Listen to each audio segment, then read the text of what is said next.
तो जब हम एक गतिमान आवेशित कण यानी मूविंग चार्ज पार्टिकल को चुंबकीय क्षेत्र यानी मैग्नेटिक फील्ड में रखते हैं तो वो एक बल का अनुभव करता है। तो इस वीडियो में हम उसी बल के समीकरण को और अच्छे से समझने का प्रयास करेंगे।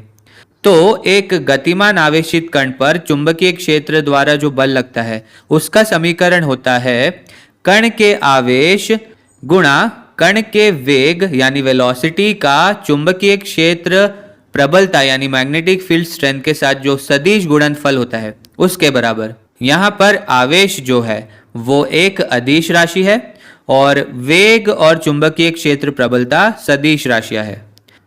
अब शायद आपको पता हो कि जो वेग सदिश होता है वो विस्थापन सदिश बटे समय के बराबर होता है।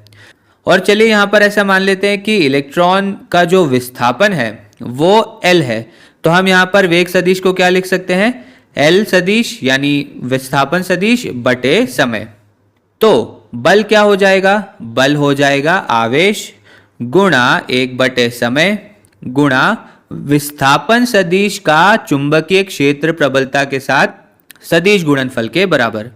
तो यहां हमने केवल वेग सदिश का जो समीकरण है उसे यहां पर प्रतिस्थापित किया है। अब ध्यान दीजिए, समय जो है वो एक अदिश राशि होता है क्योंकि समय की कोई दिशा नहीं होती है, वो एक केवल परिमाण ही होता है, एक मैग्नीट्यूड ही होता है।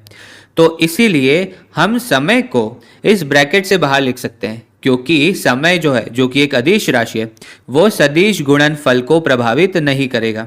तो हम इसे ऐसे लिख सकते हैं, समय को बाहर लिख सकते हैं। अब ध्यान दीजिए Q बटे T यानी आवेश बटे समय, ये क्या होता है, ये होती है धारा यानी कि करंट। तो हम Q बटे T की जगह क्या लिख देंगे, हम I लिख देंगे जो कि धारा को निर्दिष्ट करता है। तो अब हमारे पास जो समीकरण होगा वो ये होगा F बराबर I गुणा L क्रॉस B। वैसे कई बार इस छोटे l को बड़े L के रूप में भी लिखा जाता है क्योंकि ये एक सदिश राशि है, लेकिन इस वीडियो में हम इसे छोटा l ही लिखेंगे। तो ये कोई नया समीकरण नहीं है, आप आसानी से इस समीकरण से इस समीकरण को प्राप्त कर सकते हैं। हमने यहाँ केवल वेग जो है उसका समीकरण प्रतिस्थापित कर दिया है और फिर हमें Q बटे T मिला, तो उसकी जगह हमने I को यहाँ पर प्रतिस्थापित कर दिया है। चलिए अब ये देखते हैं कि क्या हम इसका उपयोग ये पता लगाने के लिए कर सकते हैं कि एक चुंबकीय क्षेत्र यानी एक मैग्नेटिक फील्ड का एक धारावाही तार यानी करंट कैरिंग वायर पर क्या प्रभाव पड़ता है। तो अब हम बल का समीकरण लिखते हैं यहाँ पर। तो एक धारावाही तार पर चुंबकीय क्षेत्र का जो बल होता है वो तार में धारा गुणा L क्रॉस B यानी L और B का सदिश गुणनफल के बराबर। अब फिर से हम बता दें I जो है वो एक अदिश राशि है। हालांकि I जो है वो धनात्मक और ऋणात्मक हो सकता है, लेकिन अभी हम उसके बारे में ज़्यादा चिंता नहीं करेंगे। अभी हम यही मानते हैं कि जो I है वो धनात्मक ही रहेगा। और यहाँ पर L और B जो है वो दोनों सदिश है। यहाँ पर हम L को चालक यानी कंडक्टर की लंबाई के रूप में भी मान सकते हैं। तो चलिए हम इस समीकरण को एक तार के लिए लागू करते हैं। तो पहले हम यहाँ पर कोई चुंबकीय क्षेत्र को बना लेते हैं। तो वैसे चुंबकीय क्षेत्र को दर्शाने के लिए हम एक तीर का उपयोग करते हैं। तो मान लीजिए चुंबकीय क्षेत्र हो सकता है स्क्रीन के बाहर आ रहा हो या फिर हो सकता है स्क्रीन के अंदर जा रहा हो। तो आप उसे तीर से कैसे दर्शाएंगे, तो ध्यान दीजिए, अगर तीर बाहर आ रहा होता तो आपको कैसे दिखता, आपको एक वृत्त, एक सर्कल, एक छोटा सा डॉट दिखता। और अगर तीर अंदर की तरफ जा रहा होता तो आपको उसके पीछे का जो एक एक्स जैसा जो शेप होता है वो आपको दिखाई देता। तो जब चुंबकीय क्षेत्र बाहर की ओर होगा तो हम उसे एक वृत्त से या एक बिंदु से दर्शाएंगे, और जब चुंबकीय क्षेत्र स्क्रीन के अंदर की ओर होगा तो हम उसे एक्स से दर्शाएंगे। ठीक है, तो इस स्थिति में हम ये मान लेते हैं कि जो हमारा चुंबकीय क्षेत्र है वो स्क्रीन के अंदर की ओर है, इसलिए हम इसे एक्स से दर्शाएंगे।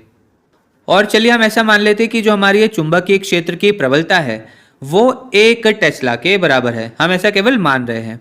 और यहाँ पर हम एक तार भी ले आते हैं। अब ऐसा मान लेते हैं कि ये जो तार है वो स्क्रीन के बाएं छोर से दाएं छोर की तरफ रखा हुआ है, कुछ इस प्रकार से। तो ये हो गया तार। और मान लेते हैं कि इस तार में एक धारा बह रही है और ये जो धारा है ये बाईं ओर से दाईं ओर की तरफ बह रही है और इसका जो मान है वो है 5 एम्पियर। ये सब हम केवल मान रहे हैं ताकि आपको ये देखने में आसानी हो कि ये समीकरण का उपयोग हम कैसे करेंगे। तो ये 5 एम्पियर या 5 कूलम प्रति सेकंड भी आप इसे कह सकते हैं। अब प्रश्न ये है कि इस तार के किसी छोटे से हिस्से पर इस चुंबकीय क्षेत्र द्वारा कितना बल लगाया जा रहा है। तो हम यहाँ पर मान लेते हैं ये तार है, इसके कुछ हिस्से कर देते हैं। तो ये कुछ हिस्से हमने इसके कर दिए। अब मान लेते हैं कि ये जो हिस्सा है ये 2 मीटर का है, ये टुकड़ा 2 मीटर का है। और वैसे आप जितना लंबा तार लेंगे आपको उतने ही गतिमान आवेशित कण भी उसमें मिलेंगे। तो आपके पास जितना बड़ा हिस्सा होगा तार के उस लंबे टुकड़े पर उतना ही अधिक बल भी लग रहा होगा। तो अभी हम ऐसा मान लेते हैं कि हम तार का 2 मीटर का टुकड़ा ले रहे हैं। तो हमें तार के इस हिस्से पर जो बल लग रहा है उसका पता लगाना है। तो चलिए इस समीकरण का उपयोग करके बल को निकालते हैं। अब हम धारा की बात करते हैं। धारा बाई ओर से दाई ओर की तरफ है और ये 5 एम्पियर है। और वैसे आपको ध्यान होगा कि धारा की दिशा को हम धनात्मक आवेशों की दिशा के रूप में देखते हैं। अगर यहाँ पर हम ऋणात्मक आवेशों की दिशा के रूप में इसे देखते तो फिर हमें यहाँ पर ऋणात्मक चिन्ह लगाना होता, लेकिन हम यहाँ पर वो सब नहीं कर रहे हैं।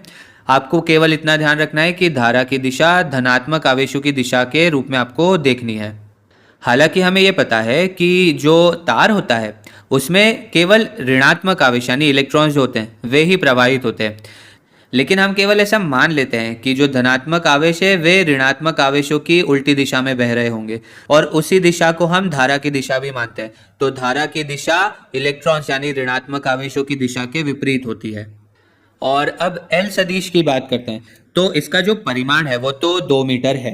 अब इसकी दिशा का क्या, तो हम ऐसा मान लेते हैं कि ये जो तार है तो इसकी जो ये लंबाई की दिशा है तो हम इसे करंट यानी कि धारा की दिशा में ही मान लेते हैं। और यहाँ पर जो चुंबकीय क्षेत्र प्रबलता है उसका मान हमने 1 टेस्ला माना था। अभी दिशा की बात हम आगे करेंगे।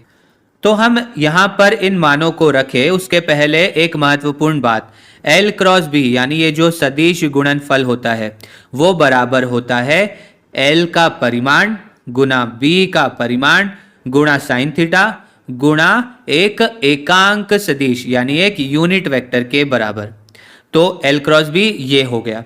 अब यहाँ पर हमें L और B का जो परिमाण है वो तो पता ही है। अब साइन थीटा का क्या, मतलब कि थीटा का क्या। तो ध्यान दीजिए जो B है वो स्क्रीन के अंदर की ओर है और L जो है वो स्क्रीन की बाई दिशा से दाई दिशा की ओर है। तो इन दोनों के बीच जो थीटा है जो कोण है वो है 90 डिग्री। तो साइन 90 डिग्री क्या हो जाएगा, वो 1 हो जाएगा। तो हम F को क्या लिख सकते हैं, F सदिश बराबर होगा 5 एम्पियर गुणा 2 मीटर गुणा 1 टेस्ला। ये तो परिमाण हो गया। अब दिशा की बात भी हम आगे करेंगे। तो F का जो परिमाण है वो क्या हो जाएगा, 5 गुणा 2 गुणा 1 यानी कि 10 एम्पियर मीटर टेस्ला, जिसे हम 10 न्यूटन भी कह सकते हैं। अब हमें केवल बल सदिश की दिशा को निर्धारित करना है। तो वो हम कैसे निर्धारित करेंगे, तो दिशा को निकालने के लिए हम दक्षिण हस्त नियम यानी राइट हैंड रूल का उपयोग करेंगे। तो हम यहाँ पर दाहिना हाथ बना देते हैं। अब जो L है उसकी दिशा को हम तर्जनी उंगली यानी कि इंडेक्स फिंगर से दर्शाएंगे।